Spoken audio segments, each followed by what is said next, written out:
알베르 까뮈의 작품 페스트는 알제리의 오랑이라고 하는 곳에서 발생한 전염병을 배경으로 하고 있습니다. 이 전염병 앞에서 사람들이 세 가지 반응으로 나뉩니다. 순응하는 사람들, 회피하는 사람들, 그리고 반항하는 사람들로 나뉩니다. 신부님인데 파늘루라고 하는 이 신부는 이 전염병은 신의 하나님의 징벌이다. 그래서 이걸 우리가 받아들여야 한다, 이런 입장입니다. 그래서 의료적인 조치도 받지 않습니다. 그건 하나님의 징벌에 대해서 반항하는 거다. 그래서 의료적인 조치도 받지 않습니다. 의사인 베르나르 리우는 아픈 사람들을 돌보고 치유하는 일을 열심히 합니다. 매일같이 병자들을 돌보죠. 전염병에 맞서서 싸우고 반항한 겁니다. 그러다가 아내가 죽습니다.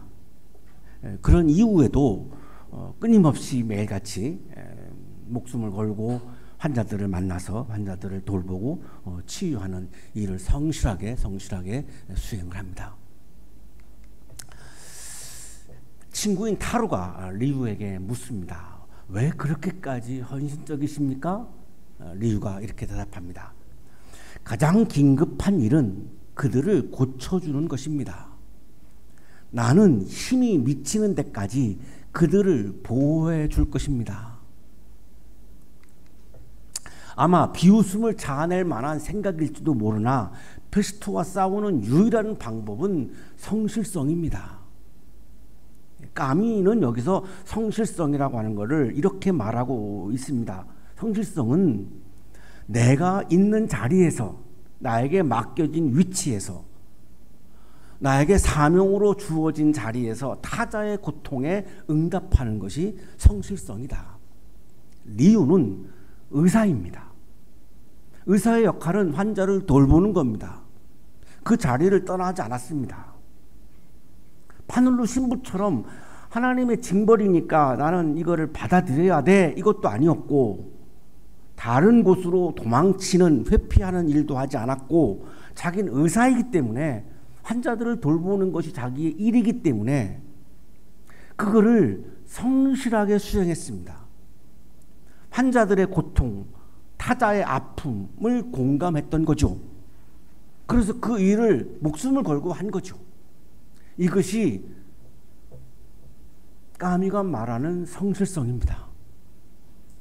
우리가 살고 있는 이 세상에서는 이 성실성이 필요하다라고 하는 것을 까뮈는 얘기하고 싶은 겁니다. 이거를 신학적으로는 하나님 나라의 윤리라고 말할 수 있고, 철학적으로는 레비나스가 말한 타자 앞에 선 책임의 눈뜸이라고 말할 수 있습니다. 타자와 만나면서 윤리라고 하는 영역이 생깁니다. 그 타자에 대한 나의 책임감이 주어집니다. 기본적으로, 전제적으로 주어지는 겁니다. 그 타자에 대한 내 윤리적인 책임에 눈을 뜨지 않은 것은 야만적인 겁니다. 인간 같지 않은 거죠. 짐승과 같은 거죠. 내가 마주하고 있는 이 사람이 얼마나 아플까, 얼마나 고통스러울까를 생각할 줄 아는 사람이 바로 책임의 윤리에 눈뜬 사람이다. 레비나스는 그렇게 강조합니다. 얼굴로 말한다를 굉장히 강조하는데요. 우정윤 목사님하고 저하고 한 20년 차이가 납니다. 굉장히 제가 어렵겠죠. 물론 본인은 어렵지 않을 수도 있는데 그냥 제 생각입니다. 그래서 별로 말을 하지 않습니다. 불만, 불평, 요구사항 이런 말을 거의 안 하십니다. 그런데 제가 보기에는 얼굴로 말합니다. 목사님, 저도 목회자예요. 존중해 주세요. 저도 인간이에요. 저를 함부로 대하지 말아주세요. 저 힘들어요. 오 목사님을 만난 이후에 한 번도 사석에서도 제가 말을 놓아 본 적이 없어요. 한 번도 없습니다. 늘 존칭어를 씁니다. 왜? 얼굴로 말하거든요. 목사님 저 힘들어요. 부목사가 힘든 거 아시잖아요. 목사님도 해봤잖아요. 그러면 저 존중해 주세요. 입으로는 말을 안 하는데 얼굴로 말하거든요. 그걸 어떻게 외면합니까? 그것에 대해서 눈을 뜨는 것이 책임윤리라고 레비나스는 강조합니다. 까미도 지금 그것을 강조하고 있는 것이고 오늘의 성서 본문도 이거를 강조하고 있습니다. 오늘 우리들의 질문입니다. 전염병의 상황에서 하나님의 징벌로 받아들이며 아픈 사람들을 위해서 아무것도 하지 않는 것이 신앙적인 것인가? 아픈 사람들을 위해서 내가 도와줄 수 있는 일을 성실하게 최선을 다하는 것이 신앙적인 것인가? 바늘로 신부가 신앙적인 것인가? 의사 리우가 신앙적인 것인가? 이 오늘의 우리들의 질문입니다. 리우는 이렇게 말합니다. 신이 그렇게 침묵하고만 있는 하늘을 쳐다볼 것이 아니라 있는 힘을 다해서 죽음과 싸워주기를 더 바랄지도 모릅니다. 전염병 앞에서는 싸우는 것이, 반항하는 것이, 저항하는 것이, 투쟁하는 것이, 그것이 신앙적이지 않습니까? 라고 까미는 얘기하는 거죠. 오늘 우리가 함께 읽고 있는, 묵상하고 있는 갈라디아서 6장 1절 6절은 공동체적 성실성을 강조하고 있습니다. 넘어진 자를 회복시켜주고 짐을 함께 지고 자기 삶을 성찰하는 책임을 다하는 것이 성령 안에서 살아가는 삶이다를 강조하는 겁니다.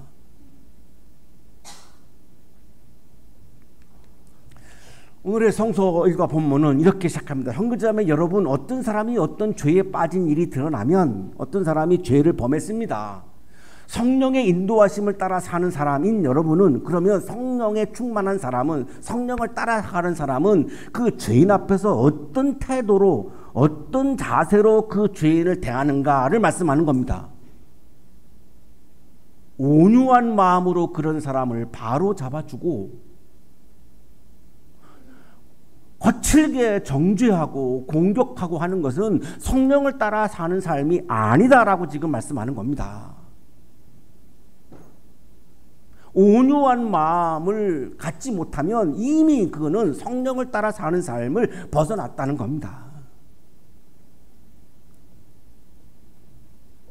자기 스스로를 살펴서 그러고 나서 자기를 돌아보고 자기를 성찰해 보면 나도 이 사람이 빠진 죄에 나도 빠질 수 있는 가능성을 발견하게 됩니다. 인간이기 때문에.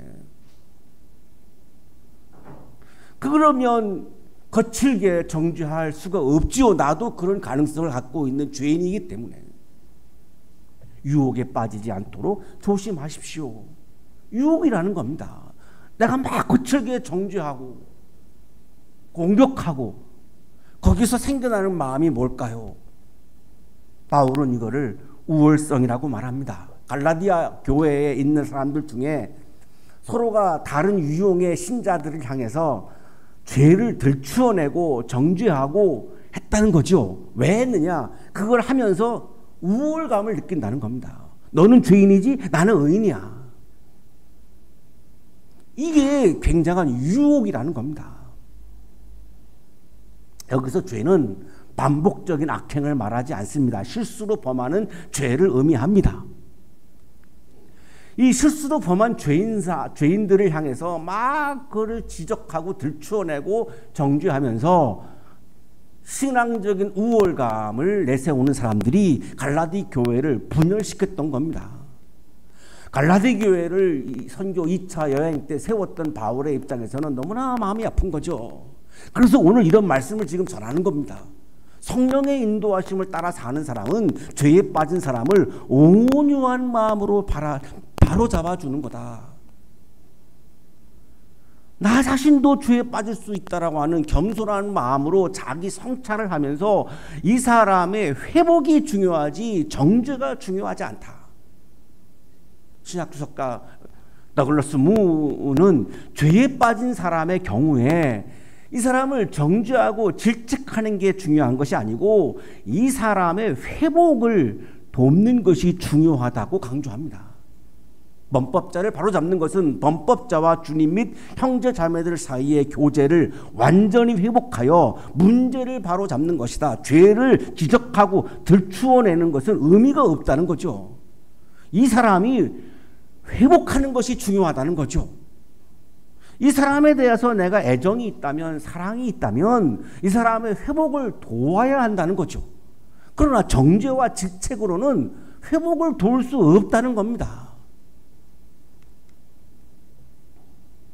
여러분은 서로 남의 짐을 져 주십시오. 이 남의 짐에는, 서로 남의 짐에는 죄인들의 이 죄의 짐, 죄인들의 죄짐이 포함되어 있는 겁니다.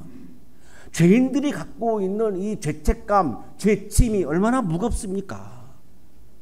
그것뿐만 아니라 또 가난한 사람들에게는 물질적인 짐이 있는 것이고, 정신적으로 약한 사람들은 또 정신적인 고통의 짐이 있는 것이고, 상처받은 사람들은 상처로 인한 이 상처로부터 오는 짐이 있는 것이고, 우리 모두가 다 짐을 가지고 살고 있죠. 그런데 죄를 범한 죄인이 갖고 있는 짐도 있다는 거죠. 이 모든 짐을 서로 지어주는 공동체가 신앙 공동체고 교회 공동체다. 갈라디아 교회다. 바울은 지금 이거를 강조하는 겁니다.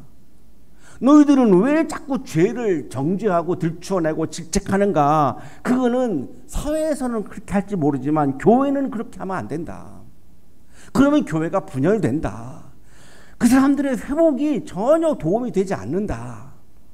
교회라고 하는 것은, 신앙공동체라고 하는 것은 내 옆에 있는 죄인을 내가 회복을 도와주는 것, 도와주기 위해서 내가 이 사람이 갖고 있는 짐을 내가 나누어 지는 것, 이것이 바로 신앙공동체요 교회다, 이렇게 말하는 거죠. 그러면 이웃의 짐을 지면 그 결과가 뭡니까? 그리스도의 법을 성취하실 것입니다. 율법을 성취하는 것은 정죄입니다. 정죄하는 것은 율법을 성취하는 겁니다. 그러면 짐을 나누어 지면은요, 사랑의 법인 예수님의 법을 성취하는 겁니다. 예수님은 율법을 완성하겠다라고 율법의 상대성을 강조하셨습니다. 다시 말하면 율법을 인정하지 않았습니다. 그러면 새로운 법이 있어야 되죠. 법이 없으면 무질 써야지니까. 그 예수님이 새로 세우려고 하시는 법이 사랑의 법입니다. 율법은 정죄하는 것을 낳지만 사랑의 법은 회복을 낳는다는 것입니다. 그러면 내가 옆에 있는 사람의 짐을 내가 나누어 지으면 예수님의 사랑의 법을 성취하는 것이다, 이렇게 말씀하는 거죠. 최선을 다해서 사랑을 실천하는 것이 예수님의 법을 내가 따르고 예수님의 법을 지키고 예수님의 법을 성취하는 것이다.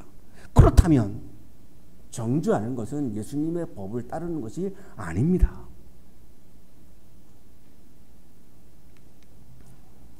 내 옆에 있는 이웃을, 힘들어하고 있는 이웃을, 얼굴로 고통을 말하고 있는 나의 이웃을 내가 정죄하고 공격하는 것은 예수님의 법을 따르지 않는 것입니다. 따라서 성령의 법을 따르지 않는 것입니다. 따라서 그것은 기독교 신앙이 아닙니다. 유대인들이 했던 행위입니다. 어떤 사람이 아무것도 아니면서 무엇이 된 것처럼 생각하면 그는 자기를 속이는 것입니다. 그렇게 서로의 짐을 지으려고 하는 것을 방해하는 것이 있다는 거죠. 내가 이웃의 짐을 지으려고 하는 것을 가로막고 방해하는 것은 교만이라고 말씀합니다. 자꾸만 내가 우월감을 드러내고 싶으니까 정죄하는 건데, 이러면 이거를 교만이라고 바울은 말씀하는 건데, 그러면 내가 이웃의 회복을 도울 방법이 없어진다는 거죠. 그냥 내가 너보다 신앙적으로 우월하다라고 하는 그냥 자기 만족뿐이지, 내 앞에 얼굴로 고통을 말하고 있는 그 사람의 회복은 불가능해진다는 것입니다. 각 사람은 자기 일을 살펴보십시오. 그러면 자기에게는 자랑거리가 있더라도 남에게까지 자랑할 것은 없을 것입니다. 나 자신을 잘 살펴야지. 타자와 나를 비교하면 그 비교하는 데에서 교만이 나온다는 겁니다. 타자와 나를 비교하지 말고 나 자신을 돌아보라는 거죠. 나 자신을 돌아보면 나도 죄인이죠. 나는 죄인이 아닌가요? 내가 공격하고 있는 그 사람만이 죄인인가요? 죄의 종류는 다를지 모르지만 나도 역시 죄인인 것을 내가 부정할 수가 없어요. 그런데 상대방과 나를 비교하면 여기서 교만이 나오고, 이 교만은 자꾸만 공동체를 분열로 몰아가고 서로의 짐을 짓는, 서로의 짐을 지어주는 것을 다 가로막아 버리고 결국은 교회는 풍지박산 될 수밖에 없다를 지금 바울은 갈라디아 교인들에게 지금 강조하고 있는 것입니다. 사람은 각각 자기 몫의 짐을 져야 합니다. 아까 2절에서 나왔던 짐과 5절의 짐은 다른 원어를 사용하고 있습니다. 앞에 2절에 말씀하신 짐은 공동체의 짐이고, 5절에서 말하고 있는 것은 개인적인 책임을 져야 하는 짐입니다. 우리 하나님의 심판대에 나중에 서게 되면 내가 살아온 것을 가지고 심판을 받게 되죠. 이건 전적으로 나 개인의 책임입니다. 이거는 누가 대신 지어줄 수가 없습니다. 우리 청년들 시험 볼 때 누구도 대신해 주지 못하죠. 취업하는 거 누가 대신 못 해줘요. 내가 해야 돼요. 결혼하는 거 누가 대신 어떻게 결혼해줘요. 내가 해야 되거든요. 그때 굉장히 외롭다, 고독하다라고 하는 것을 경험하죠. 하나님의 심판대에 서는 것도 내가 홀로 서는 겁니다. 내가 평생 살아온 삶을 심판받고 평가받는 건데 이건 누구도 도와줄 수 없습니다. 내가 살아온 삶을 가지고 그대로 하나님 앞에서 심판받는 거죠. 내가 책임을 져야 되는 거죠. 그런 짐을 여기서 5절에서는 말하는 겁니다. 내가 책임져야 되는 짐을 돌아봐야지.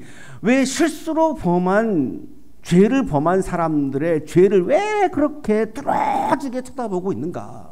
그것이 무엇에 도움이 된다는 것인가? 공동체에 도움이 된다는 것인가? 사회에 도움이 된다는 것인가? 그 고통의 짐을 쥐고 있는 그 이웃에게 도움이 된다는 것인가? 무슨 도움이 되는가? 아무런 유익함이 없지 않은가? 그 시간에 자기를 돌아봐야 하지 않겠는가? 말씀을 배우는 사람은 가르치는 사람과 모든 좋은 것을 함께 나누어야 합니다. 짐만 나누는 것이 아니라 가르치는 사람과 배우는 사람 사이에는 좋은 것들도 나누어야 합니다. 여기 좋은 것은 물질적인 것도 포함하고 영적인 것도 포함하고 삶을 전부를 포함하는 거죠. 이 초대교회 때 굉장히 이 공동체적인 경제 시스템을 우리들에게 지금 보여주고 있는 장면이기도 한데, 이 복음은 말씀만 나눈 것이 아닙니다. 초대교회는 말씀만 나눈 것이 아니라 삶과 물질 전부를 함께 나누었던 거죠. 바울은 가르치는 사람과 배우는 사람 사이에 허물 없는 사랑의 관계를 주문하고 있는 겁니다. 가르치는 사람과 배우는 사람 사이에는 이 짐도 함께 나눠야 하지만 사랑도 나눠야 한다라고 하는 것을 강조하는 거죠. 오늘날의 선생님들과 제자들 사이에서도 매우 중요한 덕목이죠. 지식만 나누는 게 아니죠. 선생님과 제자 사이에는 지식만 나누는 게 아니죠. 거기에 사랑이 없으면 허무한 지식이 돼버립니다. 그래서 우리 학교의 대학임에도 불구하고 건화기념이 사랑의 실천인 겁니다. 놀라운 겁니다. 이런 배경이 있는 겁니다. 보네포 목사님은 나치 정권에서 저항했습니다. 감옥에서도 수감자들을 매일같이 돌보았습니다. 한 수감자가 자살을 기도했습니다. 정신적으로 완전히 무너진 거죠. 보네포는 그분을 책망하지 않았습니다. 정죄하지 않았습니다. 외면하지 않았습니다. 매일같이 그 한 사람을 위해서 성경을 읽어주고 그 사람의 손을 붙잡고 기도해 주었습니다. 그 사람의 정신적인 고통과 정신적인 짐을 감옥살이 하는 상황에서도 함께 나누어 졌던 겁니다. 사형 집행하는 날. 보네퍼 나와! 라고 하는 소리가 울려 퍼졌을 때 보네퍼는 성경책을 들고 마지막으로 그 수감자들을 위해서 기도회를 인도합니다. 이제 사형을 하러 가는데도 감옥에 갇혀있는 그 사람들의 정신적인 짐, 영적인 짐을 함께 나누는 삶을 끝까지 살았던 겁니다. 왜 그랬을까요? 그것이 그리스도인의 삶이고 그것이 신앙의 본질이고 그것이 신앙일의 본질이라고 생각했기 때문인 겁니다. 그것이 예수님을 따르는 삶이라고 생각했기 때문입니다.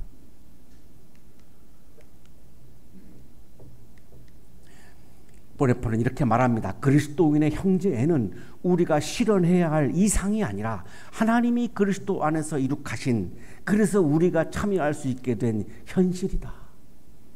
내가 이웃의 짐을 나누어 지는 것은, 내가 죄인들의 짐도 나누어 지는 것은 이상이 아니라는 겁니다.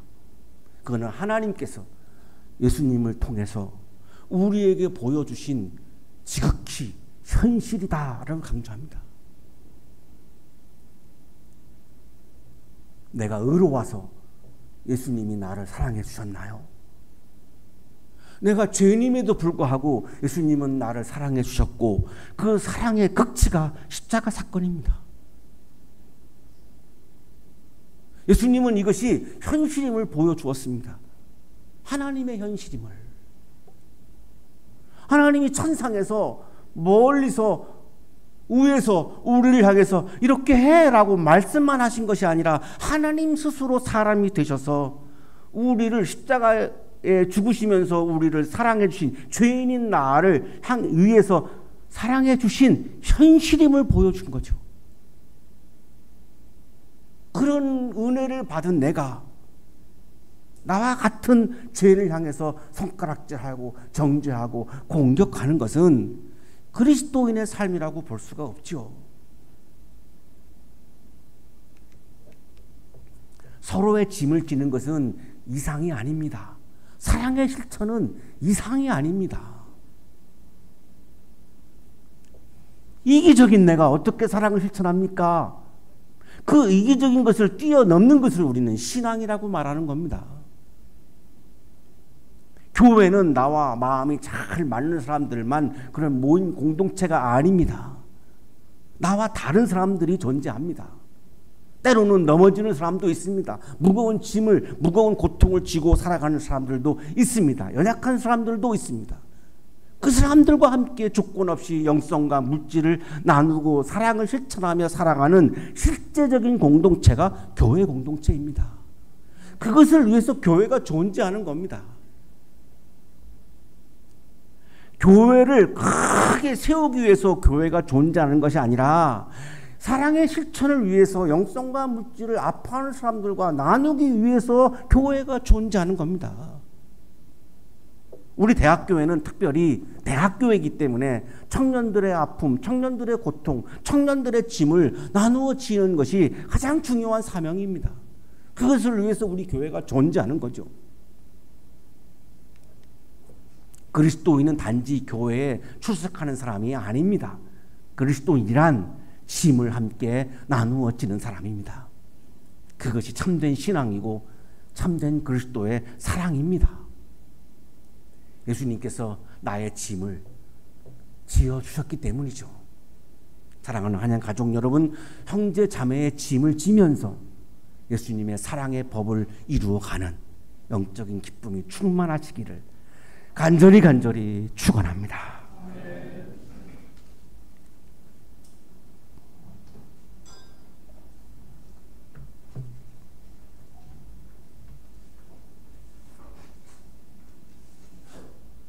거룩하신 주님, 주님께서는 티끌과 같은 나를 유심히 살펴봐 주시고 내가 고통받을 때, 나의 짐이 무거울 때 그 짐을 지어주시고 십자가에 달리시기까지 해주셨습니다. 그러나 우리는 이웃의 고통에 예민하지 못하고 바라보지 못하고 이웃의 짐을 나누지 못할 때가 많았음을 고백합니다. 우리를 긍휼히 여겨주시고 불쌍히 여겨주시고 우리에게 참된 신앙을 부어주셔서 매일 일상 속에서 내 옆에 있는 사람이 고통당할 때, 힘들어할 때, 짐을 지고 있을 때 기꺼이 기쁨으로 그 짐을 나누어 질 수 있는 참된 그리스도인으로 살게 해 주옵소서. 그래서 일상 속에서 삶의 현장에서 예수님의 사랑의 법을 성취해 가는 사랑의 실천자가 되게 해 주옵소서. 예수 그리스도의 이름으로 기도하옵나이다. 아멘.